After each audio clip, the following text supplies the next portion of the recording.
21 दिवस 21 व्हिडिओ. नमस्कार मित्रांनो, मी अभिषेक वैराळ, फौजी फार्मचा मालक, गावरान पोल्ट्रीवाला.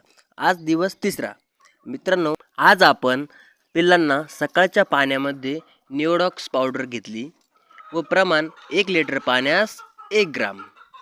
पाणी जरा किंचित थोडंसं गरम करून घेतलं, जेणेकरून पिल्लांना सर्दी होणार नाही. आज मित्रांनो आपण रवा, तांदूळ आणि मका याचा बारीक भरडा करून घेतला व आज भरडा पेपरवर न टाकता आपण भांड्यांचा वापर केला. मित्रांनो, आज आपण पेपर बदलवून घेतला का तर पक्षी निरोगी राहावा म्हणून. आणि स्वच्छता खूप महत्त्वाची असते ही मी प्रत्येक व्हिडिओमध्ये सांगत असतो. तर मित्रांनो, आज आपण संपूर्ण भांडे हे स्वच्छ पाण्याने स्वच्छ करून घेतले आणि टेम्परेचर पण बघा 34 अंश आहे. बाकी मित्रांनो, आजची माहिती, आजचा व्हिडिओ कसा वाटला हे नक्की कळवा. अधिक माहितीसाठी फौजी फार्म गावरान पोल्ट्रीवाला या आय डीला फॉलो करा. धन्यवाद.